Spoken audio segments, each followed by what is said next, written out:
Y ahora vamos a una entrevista con el doctor César Álvarez, profesor, ya lo estoy nombrando, director de Centrum, profesor de Centrum e investigador principal de este think tank tan importante que tiene la Universidad Católica y el país. Bienvenido, doctor César Álvarez. Muchas gracias, muchas gracias. Y estamos en un momento político crucial, parece que en el Perú y en América Latina. Los hechos de Brasil dan cuenta de que el modelo brasilero tiene un techo que está abarcado por la corrupción, la baja calidad en los servicios, transporte, salud. En tercer lugar, un techo clave que es la inflación brasilera, y un cuarto techo que tiene que ver con una política proteccionista, ¿no?, en Brasil, que da lugar a que su economía no sea muy competitiva, tiene un gran mercado interno cautivo. Y yo diría que hay un quinto tema, que es el relacionado con un partido que comienza a parecerse al PRI. Tiene 10 años en el poder, muy corrupto, muy estructurado, pero que no ha continuado las reformas que comenzó Enrique Cardoso. Y en el caso del Perú tenemos un tema, también ciertos techos, ¿no? Tenemos problemas con infraestructura, tenemos problemas con la institucionalidad. El BCR le faltan directores, no tenemos un nuevo defensor del pueblo y tampoco tenemos a los nuevos miembros del Tribunal Constitucional. Y luego tenemos un tema de inseguridad ciudadana y problema también con la tierra, el sector agrario, la parcelación de las tierras, la falta de institucionalidad agraria, la justicia, es decir, el progreso, el desarrollo, el crecimiento económico está teniendo límites. O sea, hay obstáculos que si no se enfrentan, nos quedamos. Sí, estamos viviendo un momento muy importante. Puede ser un punto de inflexión a nivel de toda América Latina y específicamente el caso del Perú. Yo diría a nivel de toda América Latina porque se está viendo que de alguna manera la región latinoamericana es una región caracterizada por ser la más desigual en el mundo. Entonces, bajo esas características se tiene que la sociedad civil específicamente, genera demandas al Estado en base a expectativas que se han generado porque cada país tiene estructuras productivas. Y esas estructuras productivas de alguna manera han permanecido estacionarias, ¿no? Como el caso de Brasil, el caso de Perú, por ejemplo, ¿no? La misma estructura productiva, un 3/4% de la actividad económica es la minería metálica en el caso peruano, ¿no? Y un 4% más o menos está orientado a la generación de nuevos productos, ¿no? En el caso del Perú ha habido un crecimiento de exportación de productos vinculados al agro, como espárragos, páprica, uvas, el reloj, mangos, ¿no? Entonces, café. Café tiene un problema en este momento, ¿no? Sí, pero es un problema coyuntural, claro, ¿no? Entonces, esa estructura productiva que se ha mantenido y que ha habido desarrollos crecientes, pero incipientes en general, hacen pues que la renta económica que se va generando está siendo de alguna manera concentrada por esta desigualdad que se está presentando. Entonces, al costado tenemos un Estado, pues, un viejo Estado, que no responde como institucionalidad. Ahora, cambiar un nuevo modelo de Estado es una perspectiva a largo plazo, mediano a largo plazo. Lo que está pasando es que los gobiernos en América Latina, y estamos hablando de Brasil y Perú al mismo tiempo, deberían considerar, a mi modo de ver, las instituciones públicas no como una suerte de continuidad, sino colocar personal calificado, falta gestión política y gestión pública, impulsores. O sea, cada institución debería tener impulsores en la normatividad, en la regulación, impulsores en promover la actividad, ¿no? Mejores servicios públicos. Entonces, en lugar de eso, tenemos, no en todos los casos, pero en una gran mayoría, personas que han sido escogidas y que no responden a estas características de ser impulsores, sino más bien están en la forma de funcionarios públicos estáticos, ¿no? Ahí también tiene mucho que ver en el caso peruano la Contraloría, ¿no? Que de alguna manera tiene un conjunto de normas que se han ajustado a periodos anteriores donde había rigidez desde el punto de vista económico y más va con un carácter controlista, ¿no?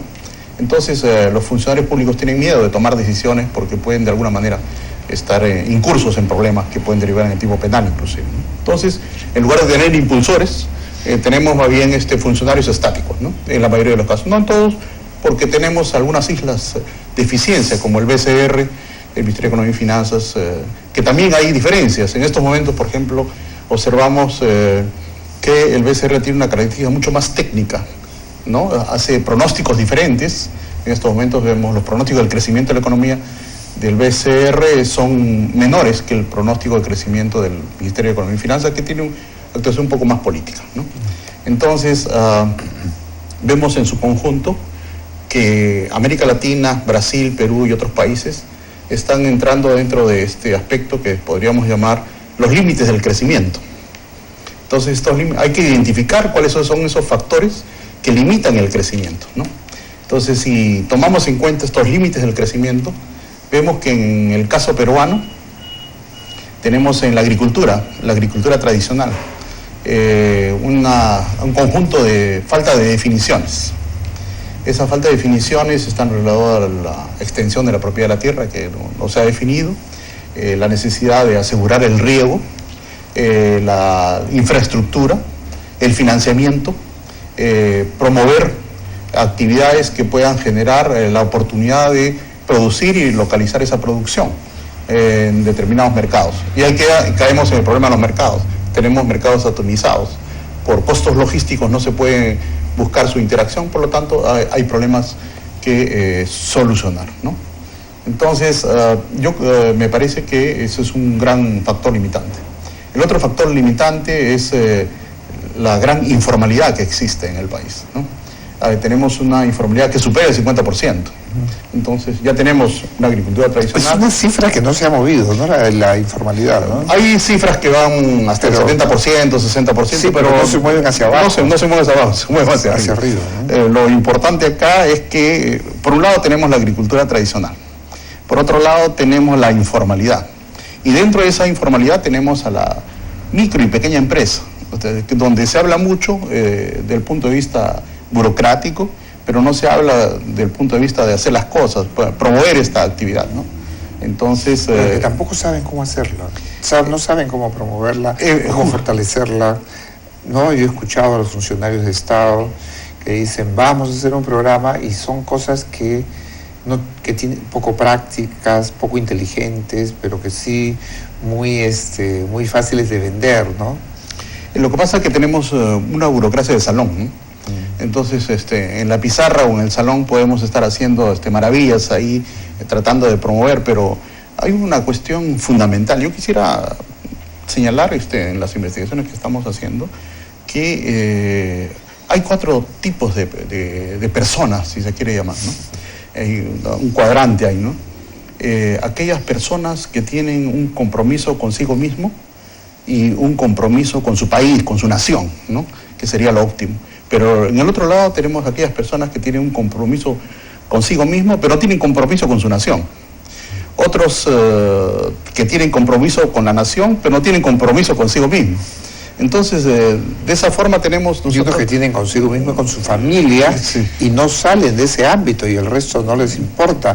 Y son capaces de matar, robar, violar la ley por ellos y por su familia. Y llegan al gobierno y trabajan para ellos y para su familia, ¿no? Por eso yo creo que lo que deberíamos sugerir al gobierno, que concentre su accionar en una gestión pública eficiente, encontrando funcionarios que tengan ese doble compromiso, consigo mismo y con el país en su conjunto, ¿no?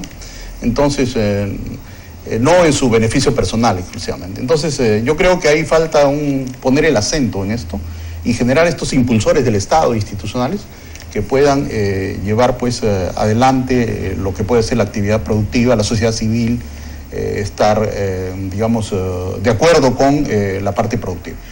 Otro factor limitante que nos invita a ver que hay señales en el mercado y en la política que tienen que resolverse, que quedan señales media nebulosas, ¿no? Uno de ellos es el caso de Conga, ¿no? ¿Conga va a ir o no va a ir? Entonces, no puede quedar así en un stand-by, o sea, hay un problema de indefinición. Otro aspecto importante es, que lo hemos mencionado, insistimos en eso, ¿cuál es el rumbo de la nación? ¿A dónde vamos como sociedad? ¿A dónde vamos como nación? Si hacemos una encuesta y le preguntamos a funcionarios del Estado, importante, ¿a dónde estamos yendo como sociedad o como nación? Me temo que vamos a encontrar diferencias, ¿no? Entonces, si no sabemos a dónde queremos ir, entonces no podemos encontrar eficiencia en lo que estamos haciendo. Si eso le agregamos funcionarios que no responden a ese compromiso como país, entonces creo que se está presentando un problema. Hemos estado viendo una primavera económica, ahora que está de moda la primavera. Hemos estado viviendo una primavera económica con una bonanza de precios internacionales que han hecho que la minería sea atractiva, pero que estamos viendo que hay señales que esto tiende a reducirse. Entonces nos estamos empezando a mirar las caras. Y si vemos en el espacio temporal de lo que es la vida republicana en el Perú, vemos que cada vez que ha habido esos llamados booms, luego han habido caídas catastróficas que no solamente nos han llevado a respuestas catastróficas al ángulo económico, sino también al ángulo político. Y no solamente eso, sino que incluso hemos perdido hasta territorio. Hemos perdido territorio con nuestros vecinos. Entonces, que han ocasionado guerras. Entonces, yo creo que es un momento muy importante. Todavía yo creo que estamos a tiempo de entrar por el camino del despegue. Nosotros debemos buscar el despegue como nación. Creo que a todos nos interesa que el gobierno, que el país vaya bien, que el país se inserte a nivel de ese primer mundo, porque tenemos gente calificada, gente capaz. Creemos que el peruano es una persona trabajadora, busca que el Perú es un país de emprendedores y es un país con gente que lucha, que trabaja, que produce, eso está bien, pero tenemos un problema en el capital humano y en el capital social. Y hacías referencia a un obstáculo que es el de los gestores, promotores del Estado. Ahora, estamos formando en el lado académico y en las empresas y las entidades educativas vinculadas a las empresas, al personal, al capital humano capaz de transformar el país, o estamos desde el punto de vista educacional disparando para cualquier lado, es decir, no tiene sentido nuestra educación? Bueno, ahí hay varias cosas, ¿no? Primero, si no hemos definido el rumbo de país precisado y qué sector queremos apoyar, que no esté vinculado directamente a la minería, o sea, porque el día que se cae la minería arrastra a los clústeres que están vinculados. Entonces debemos buscar otros espacios como el turismo, por ejemplo, utilizar la biodiversidad, ¿no? Entonces, una vez que está definido eso, no hay que olvidar que en lo que es la formación, en la educación misma, debe orientarse desde la base a esto, ¿no? No salir de la secundaria, como muchos salen sin saber hacer absolutamente nada. Debe haber algo que es fundamental. No necesariamente la inclusión social nos va a llevar a mejorar en cuanto a prosperidad. Es un paso importante, pero tenemos que dar el salto directo a la inclusión productiva, porque lo que buscamos nosotros como sociedad es tener respuestas. Ahora, pero si no tenemos, se está formando, la pregunta era, ¿se está formando a ese capital humano? Yo diría que sí, pero a nivel muy atomizado. Atomizado, es decir, disperso. Disperso y atomizado porque, si bien es cierto, tenemos un conjunto de universidades, y vemos en el espacio que se van creando más y más universidades, de forma increíble universidades, pero dentro hay universidades que dan calidad y otras que no voy a señalar que no la dan, pero en todo caso dejan mucho que desear. Entonces esto va concentrado. Y yo diría en dos aspectos centrales que ahora, leyendo o revisando el último índice de competitividad del IMD, por ejemplo, donde nosotros como Centrum tenemos un acuerdo a partir de 2008, observamos dos aspectos importantes, ¿no? que por un lado está dándose el crecimiento económico positivo en estos últimos años, pero por otro lado estamos perdiendo competitividad. Y si a esa pérdida de competitividad le agregamos la pérdida de productividad, ¿a dónde estamos yendo a futuro? ¿No? Entonces, las universidades o los centros de formación, bueno, en el caso del centro no voy a hacer un comercial directo, pero nos preocupamos en esta formación en cuanto a la competitividad, la productividad, pero no puedo hablar sobre otras universidades, otras escuelas, ¿no? Entonces, creo que ese compromiso de formación debe estar extendido a nivel país, ¿no? Ahora, también debe ser un compromiso de gobierno. Ahora, el gobierno está pensando en las reformas que se necesitan, es decir, hay una visión dentro del gobierno de lo que el Perú requiere para romper los obstáculos, porque el ministro Castilla, Luis Castilla, planteó 7 medidas y hay una serie de nuevas medidas que está planteando para romper los nudos que atan a la economía peruana. ¿Usted cree que el gobierno tiene en su conjunto tiene esta visión, o es solamente en el ámbito del Ministerio de Economía que se encuentra este concepto moderno de romper las trabas, los obstáculos y modernizar al Estado, modernizar al país? Yo creo que el ministro Castilla es un profesional calificado, competente, reconocido internacionalmente, es joven y tiene toda la mejor intención.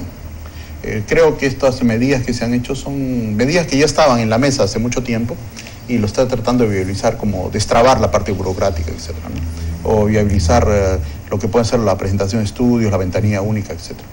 Yo creo que va a contribuir, pero creo que el gobierno tiene una excelente oportunidad ahora en el mensaje de julio para establecer o decirnos el norte a dónde vamos a ir como nación. Entonces, ahí esperamos que las reformas se planteen. No hay que olvidar, le hemos dicho en anteriores oportunidades, que la característica central de los países que son considerados emergentes es que por un lado han abierto sus economías, el Perú lo ha hecho con los TLCs, pero por otro lado han hecho reformas internas, el Perú no lo ha hecho aún. Eso, en la época de Fujimori se hizo una parte de esas reformas, ¿no es cierto? El BCR se autonomizó y se liberó de la intervención del gobierno. Acuérdese usted que hasta antes de Fujimori, Alan García, pues, el Belaúnde, etcétera, y los militares hacían y deshacían con las reservas. O sea, allí ha habido un nivel de modernización, luego un concepto de manejo fiscal inteligente, razonable, moderno, y luego el tema con la política monetaria independiente del BCR, el manejo de una inflación baja. El Perú ha tenido eso, equilibrio fiscal, baja inflación y una política monetaria moderna. Eso se ha hecho y se privatizaron o concesionaron, algunas mal, otras mejor, empresas públicas que eran deficientes. Pero nos quedamos ahí, no ha habido una nueva ola de reformas. Y Fujimori, que parece que no tenía esta vocación por hacer estas reformas, cuando debió hacerlas las detuvo. Un caso es el de Sedapal, que es una empresa, en el caso de Lima, que no sirve para nada, y en el interior del país las empresas de agua que dependen de las municipalidades son un desastre de corrupción y de ineficiencia. Entonces, esta nueva ola de reformas que hay que hacer, que unos les llaman de segunda generación, faltan las de tercera generación, etcétera, están estancadas. ¿Hay tiempo para que este gobierno las haga? Yo creo que sí, tiene un reto importante, ¿no? Creo que hay que tomar en cuenta que el contexto donde se hicieron esas reformas que usted señala, estamos hablando más allá de 20 años, el mundo era diferente. Así es. Estábamos en un mundo menos globalizado, menos interconectado, y que de alguna manera eran reformas importantes frente a un desastre que habíamos vivido, un desastre donde el Perú era paria frente a lo que puede ser o otros, yo estaba en era inelegible. Sí, yo en ese tiempo estaba moviéndome un poco en Europa, estaba trabajando en algunas entidades internacionales y recuerdo muy bien que todos, la característica era que Perú era un estado fallido, inelegible, como señalan. Entonces, un estado pues estaba en la última lona. Entonces esas reformas fueron fundamentales en ese momento, obedecían ese contexto. Pero ahora estamos en un aspecto muy interesante donde nos encontramos una terrible paradoja. con una actividad económica como la minería, que de alguna manera nos ubican con una situación de crecimiento en la economía. A nivel interno tenemos el crecimiento de lo que es la construcción, la vivienda, que responde a una gran demanda que estaba de alguna manera pendiente, pero tenemos que ver que tenemos que caminar hacia una ruta correcta. Empecemos con la educación. Necesitamos una verdadera reforma en la educación desde la base. O sea, siempre volvemos al mismo punto. No hay una reforma de educación a la base. Yo creo que ahí estamos errando totalmente. Se ha hecho inversión en infraestructura, tenemos profesores, maestros que están ganando 1.000 soles, 1.200 soles mensuales. Con 2, 3 hijos eso no le alcanza para subsistir. O sea, ¿qué tipo de educación estamos dando a las futuras generaciones? Tenemos, en el caso de salud, tremendamente grave. En declaraciones podemos nosotros incorporar al sistema integral de salud, o sea, incorporamos más, pero no hay infraestructura para atender. O sea, le echamos más agua al caldo. Claro, más, o sea, ese caldo ya no es caldo. Ya no es caldo, es agua y los servicios son de baja calidad. Claro, porque usted toca la puerta para un servicio de salud y encuentra, le va a dar usted tiene una enfermedad grave y le va a dar una cita 1 mes, 2 meses. Entonces, felizmente que en el caso de Lima tenemos los hospitales de solidaridad que de alguna manera compensan, cierta hora, pero compensa. Tenemos un aspecto muy importante que tenemos que trabajar, es el aspecto de la innovación. Nosotros no exportamos servicios, por ejemplo, ¿no? Entonces tenemos que innovar en productos, en servicios, pasar ya del estadio de lo que es la ciencia y tecnología. Ya los países ya no están hablando de eso, están hablando de sistemas de innovación, ¿no? Que vayan creando nuevos productos o servicios que seamos competitivos para el futuro. Yo creo que existen muchos retos. No podemos nosotros solamente trabajar un crecimiento, y para darle sostenibilidad a ese crecimiento debemos introducir este tema de la innovación. También tenemos que empezar, ¿cuál es lo primero a hacer? Bueno, estas reformas deben ir acompañadas, como digo, de lo que es una gerencia política verdaderamente, que establezca esa armonía entre lo que es la comunidad, la sociedad civil y la actividad empresarial. ¿Por qué? Por ejemplo, ¿qué es lo que busca la sociedad civil o la comunidad alrededor de una actividad extractiva? Busca darle futuro a su familia, darle futuro de lo que ellos no han podido hacer, quizás que sus hijos puedan tener otra oportunidad de trabajo, otro futuro, que se conserve el medio ambiente, el agua, no la biodiversidad donde está ubicado. ¿Qué es lo que busca el Estado? El Estado también busca generar valor, al igual que la comunidad, busca generar valor en términos de prestar un mejor servicio público, captar los recursos, distribuirlos. ¿Y qué es lo que busca la empresa? La empresa también busca generar valor, genera riqueza. Si no hay actividad empresarial, no hay riqueza, no se puede distribuir nada. Entonces, si partimos de eso, que todos buscan generar valor, ¿qué es lo que está pasando? Entonces, esa interacción entre la sociedad civil, lo que es la actividad empresarial y el Estado, es lo que está faltando. Para articular... abajo, en el nivel intermedio y en el nivel alto, liderazgo y gerencia política. Totalmente. ¿No? Es decir, eficiencia. Así es. Eso implica reforma del Estado. Francis Fukuyama escribió un libro que él era tan criticado por su libro El fin de la historia y El nuevo hombre, en el que se sostenía que iba hacia un liberalismo extremo, pero Fukuyama escribió un libro fundamental luego, pequeño libro, bueno, muy interesante, sobre la necesidad de construir Estado, porque hay algunos tontos que creen que ser liberal implica no tener Estado, si no sería la anarquía. Y él dice, el liberalismo, una economía moderna, requiere, una economía libre, requiere de un Estado que funcione. El Estado nuestro no funciona bien. Ya que estás tocando el tema de Fukuyama, también él escribió otro libro que se llama Trust, Confianza. Sí, confianza, y eso es fundamental. Si no hay confianza no funciona nada. Pero la confianza es un tema transversal, ¿no es cierto?, que atraviesa todo, que parte de la cabeza del país, que da mensajes, que da leyes, que hace políticas muy claras, porque si la cabeza no va bien, las extremidades, el resto del cuerpo no van bien.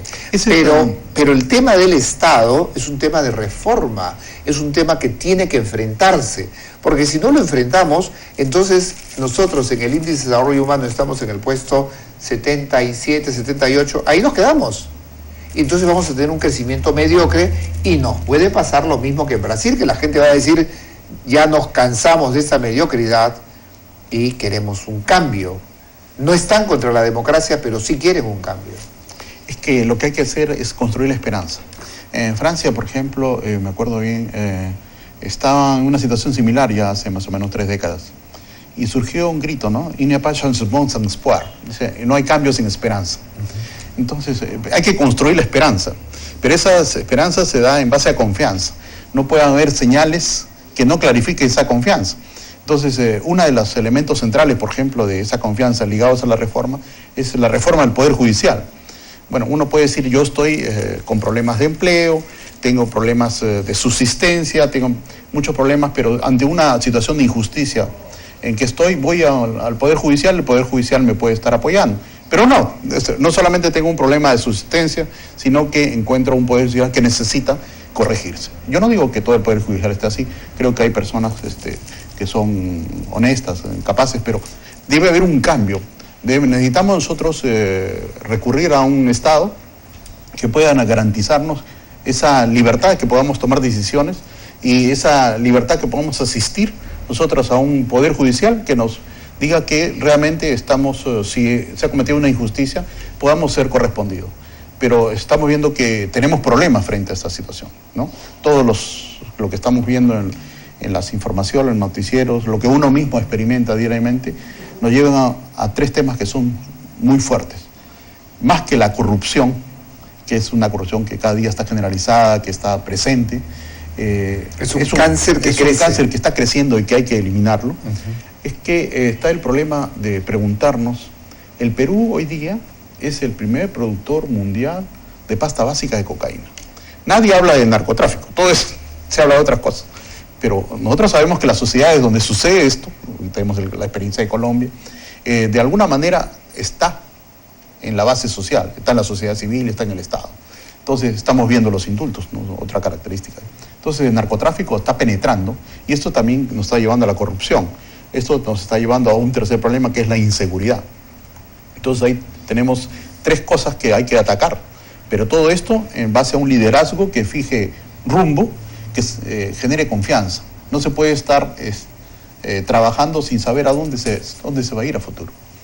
Creo que eso es, en estos momentos, un tema central. Hay una suerte, no solamente en el lado empresarial, en la población misma, hay una suerte de sinsabor con respecto a que, a dónde estamos yendo como país. Si bien es cierto, estamos viendo una primavera económica, pues estamos también con una primavera económica que está haciéndose cada vez más lenta, ¿no? Así es.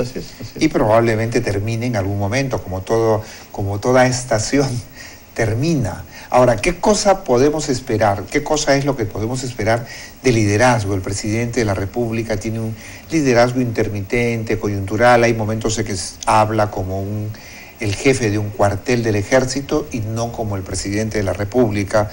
Hay momentos en que habla muy bien, por ejemplo, de grandes temas como la Alianza del Pacífico, la competitividad, la economía abierta, etcétera, pero como que todavía eso requiere de precisiones concretas, ¿no?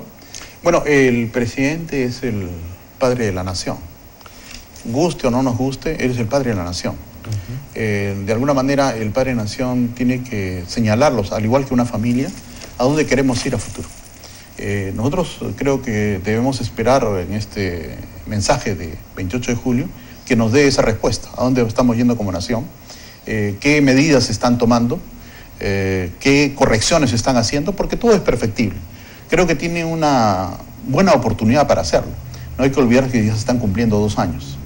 Vamos a entrar luego a un periodo electoral y entonces las posibilidades de hacer reformas son cada vez menores. Fueron las oportunidades en el primer año, no se dieron. En el segundo año tampoco se dieron. Ahora su mensaje es fundamental. Es un momento crucial, ¿no? El doctor Álvarez nos ha traído la revista Estrategia, revista publicada por Centrum de la Universidad Católica, que está dirigida al tema del crecimiento económico sostenible y el camino que hay que seguir para hacer que el crecimiento económico sea sustentable, sostenible, se mantenga y se proyecte. Muchísimas gracias por estas reflexiones y vamos a una pausa y